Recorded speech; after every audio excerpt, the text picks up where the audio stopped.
মানুষের জীবন এখন খুবই ব্যস্ত। কখন সকাল হয় আর কখন সন্ধ্যা হয় বোঝাই যায় না। হাজার ব্যস্ততার মাঝে মানুষ মন চায় একটু বিশ্রাম, তাই বেরিয়ে পড়লাম দীঘার উদ্দেশ্যে। শুক্রবার রাত 11টায় আমাদের গাড়ি ছেড়েছিল, সোমবার ভোর 3টেয় বাড়ি ফিরে এসেছিলাম। 2020 করোনার আগে মন্দারমণি ভ্রমণ করেছিলাম, আর প্রায় 3 বছর পর আবার আমরা দীঘার উদ্দেশ্যে রওনা দিলাম। বছর পর বছর এখানে সমস্ত কিছু পরিবর্তন হয়ে থাকে। যে কোনো গাড়ি করেই আমরা যাই না কেন, কোলাঘাটে আমাদের একটু বিশ্রাম নিতে হবে। বিশ্রাম করে ফ্রেশ হয়ে আবার আমরা পথ চলা শুরু করতে পারি।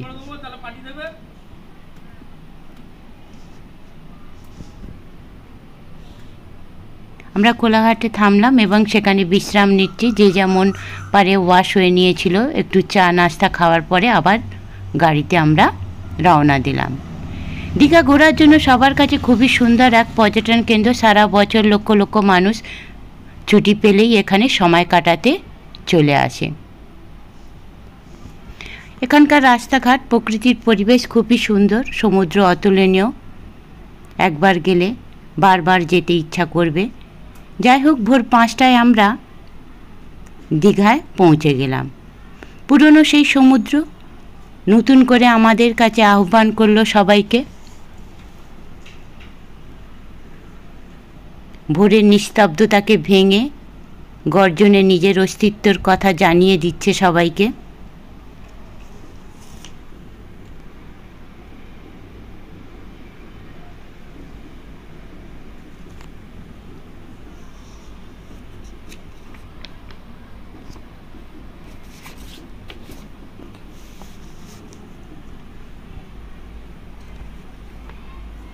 তখনও মোমোর দোকান সব বন্ধ।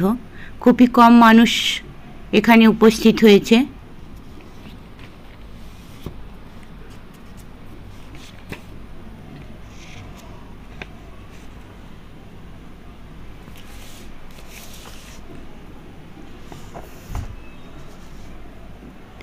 হোটেলে সকাল 10টায় প্রবেশ।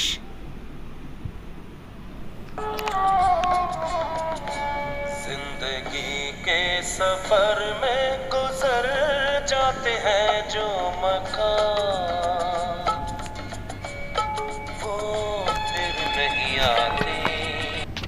হোটেলে সকাল 10টায় প্রবেশ, তাই আমরা এখানে কিছুক্ষণ টাইম অতিবাহিত করলাম।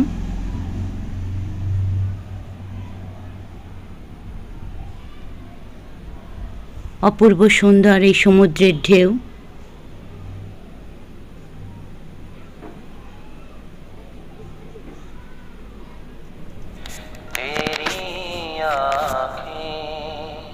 मजबूर करे जीने के लिए सागर भी तरसते रहते हैं तेरे रूप का रस पीने के लिए।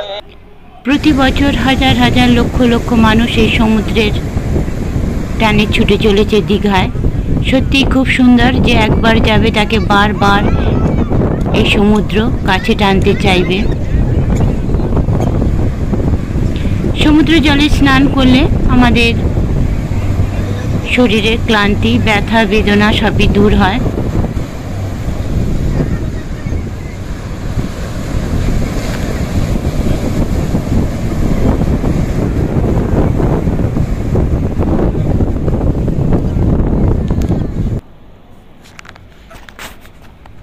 এখানে আমরা 2-3 ঘন্টা কাটিয়ে আবার গাড়িতে করে হোটেলের উদ্দেশ্যে রওনা দিলাম।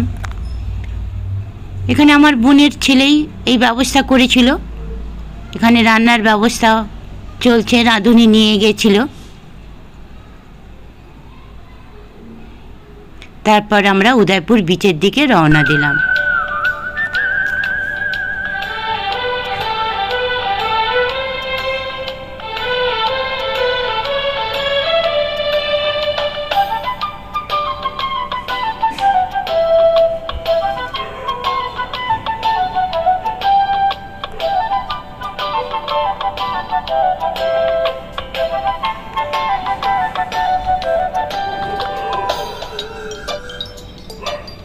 এই বীচটা খুবই সুন্দর। এখান থেকে আরও 5 মিনিট দূরে মেন উদয়পুর বীচ, যাকে আমরা মিনি গোয়া বলে থাকি।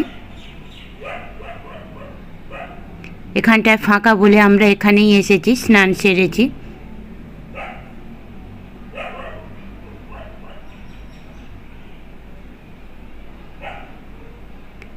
প্রকৃতির দৃশ্য হচ্ছে খুবই সুন্দর।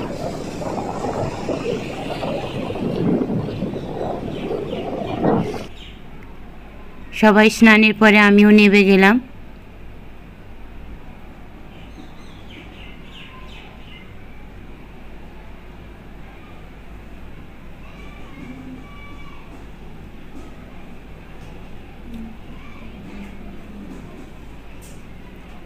এখানে আমরা 3 থেকে 4 ঘন্টা কাটালাম। তারপরে হোটেলে লাঞ্চের জন্য রওনা দিলাম।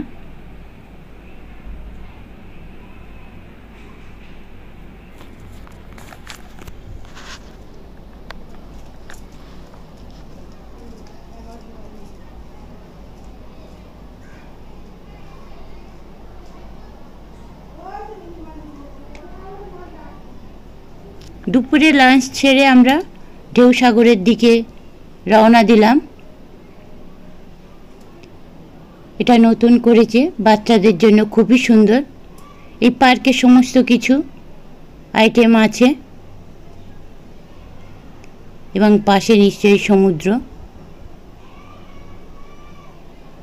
বাচ্চারা এখানে খুবই আনন্দ উপভোগ করবে। ট্রেন, বোটিং সবই আছে এখানে। পার্কটা বিশাল বড়, খুবই সুন্দর করেছে পার্কটাকে।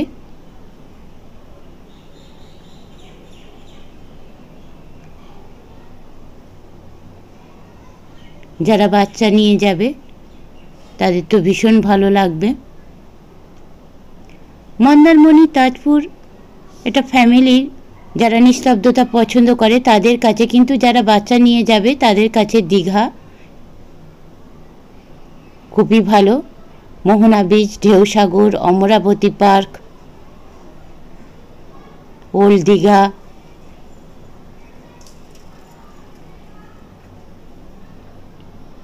বাচ্চারা খুবই আনন্দ করবে। আমরা সমুদ্রের ধারে কিছুক্ষণ টাইম কাটালাম।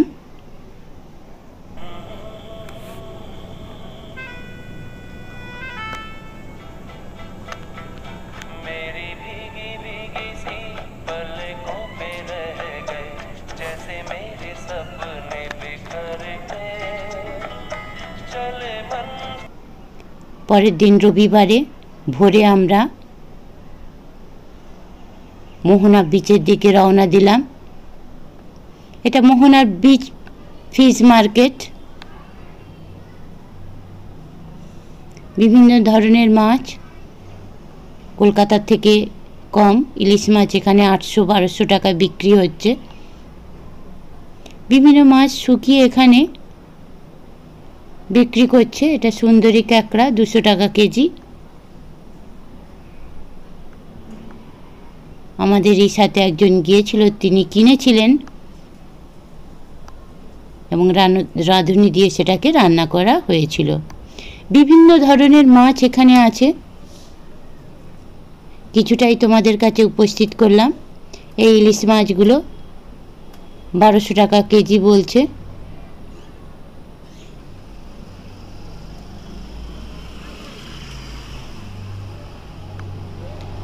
হাজার রকমের শুটকি মাছ এখানে বিক্রি হচ্ছে।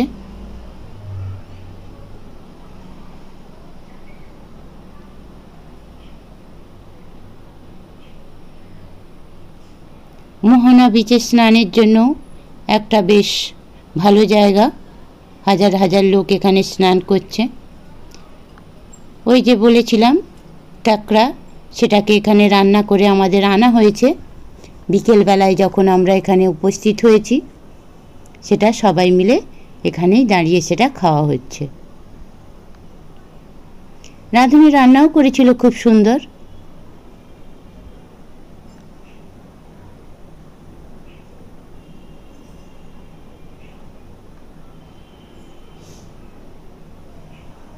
আমাদের গ্রুপের মধ্যে এরা সবাই ছিল।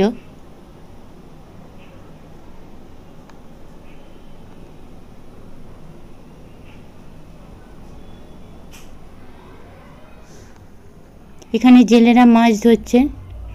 তাদের জলের কাঠি এখন অনেক দূরে আছে, প্রায় ঘন্টাখানেক অপেক্ষা করতে হবে, তারপরে মাছ দেখতে পাবো। আমরা অতক্ষণ ধরে অপেক্ষা করলাম না, আমরা হোটেলের দিকে রওনা দিলাম।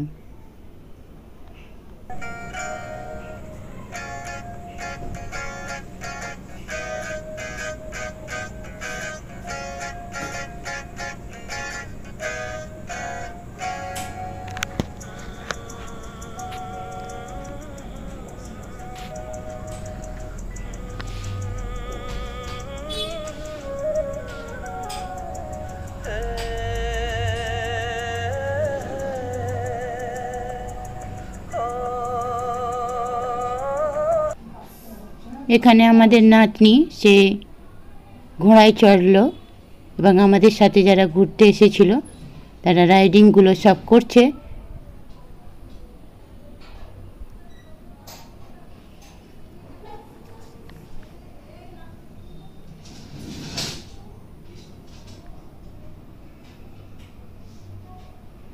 দেখতে এগুলো সুন্দর, কিন্তু এখানকার ঢেউ বিশাল বড় বড়। যারা ভয় পাবে তারা না যাওয়াই ভালো।